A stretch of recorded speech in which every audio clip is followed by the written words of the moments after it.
ಇವತ್ತಿನ ದಿನ ಇಲ್ಲಿ ಅಶ್ವಥ್ ನಗರದಲ್ಲಿ ಒಂದು ಘಟನೆ ನಡಿಬಾರ್ದಂಥ ಘಟನೆ ನಡೆದಿದೆ. ಅವರು ಮೂಲತಃ ನ್ಯಾಮತಿ ವಾಸಿಗಳು.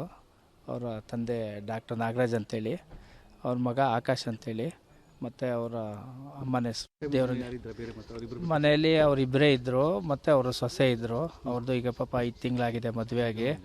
ಅವರು ಜೂನ್ ತಿಂಗಳಲ್ಲಿ ಮದುವೆ ಆಗಿದ್ದು. ಅವರು ಇದ್ದರು, ಬಟ್ ಅವರಿಗೂ ಗೊತ್ತಾಗಿಲ್ಲ ಇದು ಬೆಳಗ್ಗೆ ಏನಾಗಿದೆ ಅಂತ. ಅವರಿಗೂ ಸಡನ್ ಶಾಕ್ ಆಗಿದೆ. ಮನೇಲಿ ಕೆಲಸದವ್ರು ಬಂದು ಕೆಲಸ ಮಾಡಿ ಹೋಗಿದ್ದಾರೆ, ಎಲ್ಲ ಮಾಡಿದ್ದಾರೆ.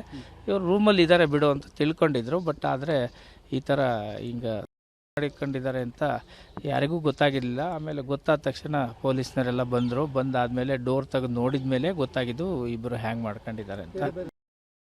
ನೋಟ್ ಒಂದು ಬರೆದಿಟ್ಟಿದ್ದಾರಂತೆ, ಅದು ನೋಡಬೇಕು ಈ ಥರ.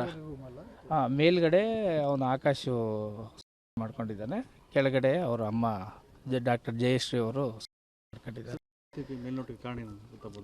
ಮೇಲ್ನೋಟಕ್ಕೆ ಏನಿಲ್ಲ, ಅವರು ಏನೋ ಸುಮ್ಮನೆ ಹಾಗೆ ಸಣ್ಣದಾಗಿ ಏನೋ ಮಾತುಕತೆ ಆಗಿರಬಹುದು, ನಮಗೆ ನಾವು ಯಾರಿಗೂ ಗೊತ್ತಿಲ್ಲ. ಬಟ್ ಆ ಥರ ಏನು ಅವರು ಅನಿಸಿರಲಿಲ್ಲ. ಮನೆ ಅಕ್ಕಪಕ್ಕದಲ್ಲಾಗಲಿ ಯಾರಿಗಾದ್ರೂ ಆ ಥರದವ್ರು ಅಲ್ಲ ಅವರು. ಆ್ಯಕ್ಚುಲಿ ಏನು ಆ ಥರ ಗಲಾಟೆ ಮಾಡ್ಕೊಳೋದಾಗಲಿ ಆ ಥರದ್ದೇನು ಇರಲಿಲ್ಲ.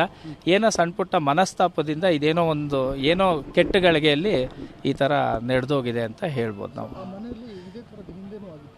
ಇದೇ ಥರನೇ ಆಗಿತ್ತು. ಅವರ ಡಾಕ್ಟರ್ ನಾಗರಾಜ್ ಅವರು ಅಲ್ಲೇ ಮಾಡ್ಕೊಂಡಿದ್ರು, ಮತ್ತು ಆಕಾಶ್ ಅವರ ಫಸ್ಟ್ ವೈಫು ಅಲ್ಲೇ ಆಗಿದ್ರು. ಇದು ಇವರಿಬ್ಬರು ಆಗಿದ್ದಾರೆ, ಒಟ್ಟು 4 ಜನ ಆಗಿದೆ.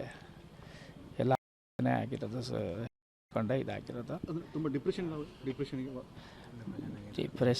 ಡಿಪ್ರೆಷನ್ ಏನು ಅಂಥದ್ದೇನು ಕಂಡು ಬಂದಿಲ್ಲ. ಯಾಕೆಂದ್ರೆ ಅವನು ಹಿಂದಿನ ದಿನವೂ ಎಲ್ಲರ ಹತ್ರನೂ ಚೆನ್ನಾಗೇ ಮಾತಾಡಿದ್ದಾನೆ. ಯಾರ ಹತ್ರನೂ ಅವ್ರ ಸ್ನೇಹಿತರು ಫೋನ್ ಮಾಡಿದವ್ರ ಹತ್ರನೂ ಯಾವುದೇ ರೀತಿ ಅವನೇನು ಅಳಲು ತೋಡ್ಕೊಂಡಿಲ್ಲ. ಬಟ್ ಇದೇನೋ ಒಂದು ಕ್ಷಣದಲ್ಲಿ ಈ ಮಿಂಚು ಬಂದು ಹೋದಂಗೆ ಏನೋ ಒಂದು ಬಂದು ಅವ್ರ ಪ್ರಾಣ ಹೋಗಿದೆ ಅಂತ ನಮಗೆ ಅನಿಸ್ತಾ ಇದೆ. ನಿಜವಾಗ್ಲೂ ಇದು ಭಾಳ ಬೇಸರ ಸಂಗತಿ. ಇದು ಈ ಥರ ಯಾರದೇ ಫ್ಯಾಮಿಲಿಯಲ್ಲಿ ಆಗಲಿ ಯಾರೇ ವೈರಿಗಳಿಗಾದ್ರೂ ಈ ಥರದ್ದು ಪರಿಸ್ಥಿತಿ ಬರಬಾರ್ದು. ಯಾಕೆಂದರೆ ಈಗ ನೋಡಿ, ಅವ್ರ ಮನೆಯಲ್ಲಿ ಸೂತ್ಕದ ವಾತಾವರಣ, ಯಾರೂ ಇಲ್ಲ. ಈಗ ತಾಯಿ ಇಲ್ಲ, ಅವ್ರ ಮಗ ಇಲ್ಲ, ತಂದೆ ಇಲ್ಲ. ಪಾಪ ಆ ಹೆಣ್ಮಗಳು ಏನು ಮಾಡಬೇಕು? ಭಾಳ ದುಃಖಕರ ಸಂಗತಿ ಇದು. ನನ್ನ ಹೆಸರು ಮಂಜು ಅಂತೇಳಿ, ಮಂಜು ಕರ್ನಳ್ಳಿ ಅಂತೇಳಿ.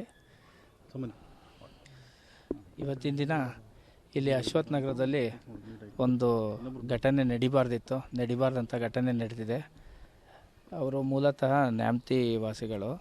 ಅವರ ತಂದೆ ಡಾಕ್ಟರ್ ನಾಗರಾಜ್ ಅಂತೇಳಿ, ಅವ್ರ ಮಗ ಆಕಾಶ್ ಅಂತೇಳಿ, ಮತ್ತು ಅವರ ಅಮ್ಮನ ದೇವರಲ್ಲಿ ಮನೆಯಲ್ಲಿ ಅವರಿಬ್ಬರೇ ಇದ್ದರು, ಮತ್ತು ಅವರು ಸೊಸೆ ಇದ್ದರು. ಅವ್ರದ್ದು ಈಗ ಪಾಪ 5 ತಿಂಗಳಾಗಿದೆ ಮದುವೆ ಆಗಿ. ಅವರು ಜೂನ್ ತಿಂಗಳಲ್ಲಿ ಮದುವೆ ಆಗಿದ್ದು. ಅವರು ಇದ್ದರು, ಬಟ್ ಅವರಿಗೂ ಗೊತ್ತಾಗಿಲ್ಲ ಇದು ಬೆಳಗ್ಗೆ ಏನಾಗಿದೆ ಅಂತ. ಅವರಿಗೂ ಸಡನ್ ಶಾಕ್ ಆಗಿದೆ. ಮನೇಲಿ ಕೆಲಸದವ್ರು ಬಂದು ಕೆಲಸ ಮಾಡಿ ಹೋಗಿದ್ದಾರೆ, ಎಲ್ಲ ಮಾಡಿದ್ದಾರೆ. ಇವರು ರೂಮಲ್ಲಿ ಇದ್ದಾರೆ ಬಿಡು ಅಂತ ತಿಳ್ಕೊಂಡಿದ್ರು. ಬಟ್ ಆದರೆ ಈ ಥರ ಹಿಂಗೆ